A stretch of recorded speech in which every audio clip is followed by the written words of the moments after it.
Hey everybody, it's Jason Blaha here, and today I want to talk to you guys a little bit about why efforts to find the best exercise for a body part really are futile and really unnecessary. It actually isn't necessary for you to find the best exercise or even the best exercise for you in order to stimulate maximum growth within a muscle. So let me put on my +5 out of weapon spinning, work on scaling up my crafting a little bit, and let's talk about this. You know, when people obsess over these things and they obsess over finding all these different isolation movements to work a muscle the best, they'll come up with 3 different types of curls trying to work the biceps, 4 different shoulder exercises trying to get all 3 heads of the belt balanced out. But the reality is that isn't necessary. And here's the thing. Different people have always claimed they have a favorite over the years. Famous people. We don't need to even get into the modern bodybuilding or any of that, because you have to remember site enhancement is so big that you don't even know how much their exercises are contributing anymore. But go back to older days, whether it's anyone from Larry Scott to Bill Pearl to Arnold Schwarzenegger, different people had different sorts of curls that they preferred, they felt was the best, whether it was a preacher curl, a concentration curl, a standing concentration curl, an incline curl. People had different favorites that they felt were the best bicep exercise for them, yet all these guys had big, massive biceps because they all curled and they all trained hard. And they all ate enough food and in some cases used enough drugs. It wasn't their particular exercise selection. They picked one that they really liked the way it felt, and they focused on it a lot. But here's the thing, people will go through a lot of effort to find the right one, and then they'll feel like they're not sure if they picked the right one. So they'll do 3 different exercises, 3 different isolation movements, sometimes for a body part, because they don't know for sure if they picked the best one. But here's the thing. Let's look at some of the stuff we discussed in the last video and some of the different studies that are there that I've linked in the last month or so, linked in multiple videos. When we step back and look at Brad Schoenfeld's work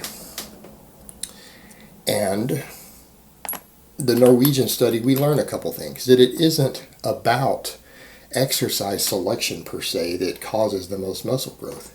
It's the muscle doing enough work and doing that work at a high enough frequency to keep growth elevated. Because people will say, well, this exercise might be better. It might stimulate more, 10% or 15% more muscle fibers, therefore more growth for every rep that you do. Well, here's the problem with that. Look at the different studies we have. You know what also produces less muscle growth per rep? Reduce the weight 20%. You curling with a 50-pound dumbbell and you cut down to a 40-pound dumbbell, every single rep stimulates less growth. It recruits less muscle fibers. But you know what? You can stimulate just as much growth with a 40-pound dumbbell as a 50, can't you? Because what if you're doing 8 reps with the 50, but you can do 10 reps with the 40 or 11 reps with the 40? If you do 10 to 11 reps, won't you probably get similar muscle growth? Every single rep contributed to less. Every rep contributed to less muscle growth. But when you do more reps, the lower stimulation produced the same amount of muscle growth because it ended up balancing out on the work end. We look at Dr. Brad's study that was done. You look at 7 sets of 3 versus 3 sets of 10. Obviously 7 sets of 3, you're doing more work on every single rep. That's why you did 21 reps versus 30, but with a heavier weight, and they produced the same muscle growth in the study. They couldn't tell the difference. There was no statistical significantly difference in the amount of muscle growth the 2 protocols stimulated. But the 3 sets of 10 was less stimulation with every rep. But because you did 30 total reps instead of 21, you got the same amount of muscle growth. So here's the point there, that if you do more work, less stimulation per rep doesn't matter. So here's the thing, if you haven't picked the best exercise in the world, because it doesn't stimulate the most, just like a lighter dumbbell doesn't stimulate as much muscle fiber recruitment in the targeted muscle or targeted head of the muscle. It doesn't. But if you do more work, it will balance out in the end. It will catch up. So you've got that factor to consider. Then we go look again. What did we find? What did we find in the Norwegian study? We found that when the same amount of work was done every week, but spread over 6 days instead of 3, they gained more muscle mass. They also gained more strength, but the strength was attributed purely to the amount of muscle mass gained, meaning there was a direct relationship measurable that the amount of muscle they gained was responsible for the additional strength, because a bigger muscle can contract harder. Bigger muscle fibers can produce more force, therefore you're going to be stronger. If a muscle gets thicker, it will be capable of producing more force. It's going to be stronger. It's unavoidable. Each individual fiber that grows is stronger when it contracts. So that's what they found. And it was because the higher frequency of training, even with less stimulation per workout, higher frequency produces more muscle growth when weekly work is kept the same. Same work spread out more. So here's the thing. If inferior exercises with the same amount of work, total work put on the muscle, produce similar muscle growth, then it's not important that you think in those terms. And remember, in superior growth per session with higher frequency, as long as the work equals out, produces more growth, picking big heavy compounds is your key, and training frequently is going to be the key to growing. Because here's the thing. It's like I was explaining in the last video. Let's say that you think you need more upper chest stimulation, more long head of the tricep stimulation. What happens if you're doing chin-ups 3 times a week in between a lot of the other work? All right, we know that the upper chest and the long head of the tricep get worked on a chin-up. And a chin-up meaning palms facing you, chin up. Right? Yeah, it's a great back exercise, it's a great bicep exercise, but it also works the upper chest and it works the long head of the triceps. It's not ideal, it's not the best grower for them, but it adds to their cumulative work.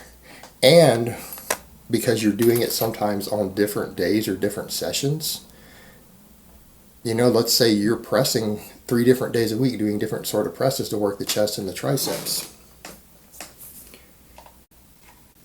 And you're doing weighted chin-ups on different days.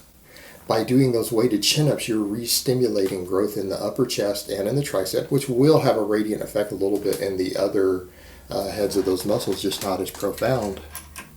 Aren't you essentially just re-stimulating muscle protein synthesis in those? You're keeping it elevated.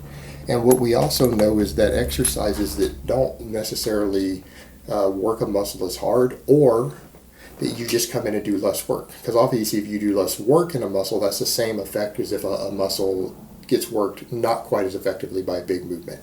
Meaning there's no difference, it just did a little less work than was ideal.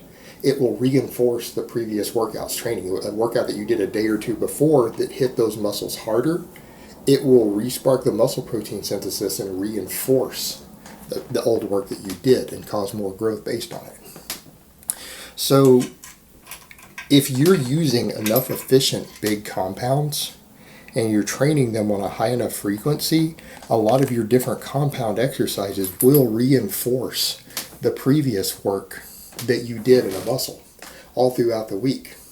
So if you're coming in and doing heavy chin-ups or weighted chin-ups or even just regular bodyweight chin-ups all the time, you're re-stimulating muscle protein synthesis in a lot of different muscles that you might have worked on bigger, more intense training sessions. And that's just one example. And if you look at it in those terms, if you're coming in and you're doing a lot of big exercises at a high frequency, not even to exhaustion, again, look at the Norwegian study. You cut the work in half per session, but do twice as many sessions, they grew faster. And these were more advanced lifters who were drug-free, who had already been competing in powerlifting at least a year. They all grew faster. They gained more muscle when they did this higher frequency.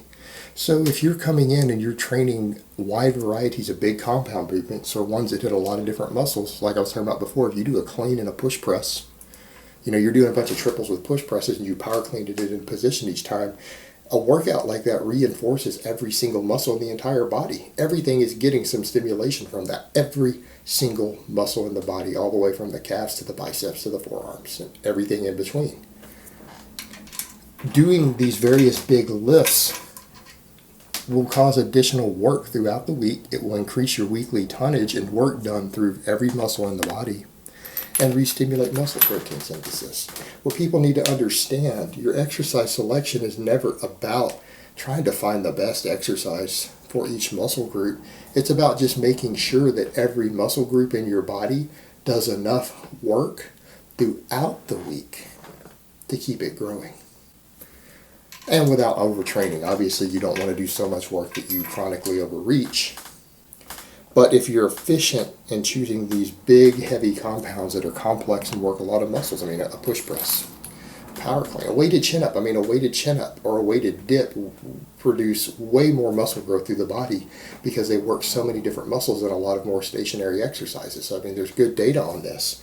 A lot of these exercises are very, very efficient in regards to how they recruit muscles everywhere that are not considered primary movers. They end up getting used anyways due to either some stretch reflex or stabilizing role. That does contribute to muscle growth. That contributes to muscle growth over time. And if you're training this way, it becomes less important to worry about each individual muscle. You're probably only going to have one or two muscles anywhere in your body that lag if you follow something like this and do it correctly. High frequency, big complex compounds, weighted body weight movements, big barbell movements. You're only going to have a couple of muscles probably anywhere in your body that aren't getting maximum stimulation. And then you can come in and isolate those. But even then, it's not necessary to find the best exercise. You just need to find a good isolation movement, one that just works it a little better than it's been getting worked, just so you can give it that little bit of extra catch-up. So it's not that important. There's no need to find a hypothetical best exercise for a muscle. That doesn't matter. There is none. It's all about how much work does that muscle do and how frequently can you re-stimulate it with additional work. That's all there is to it. Alright guys, but that's really all I have to say on that today. I hope it's been informative, and I will talk to you guys next time.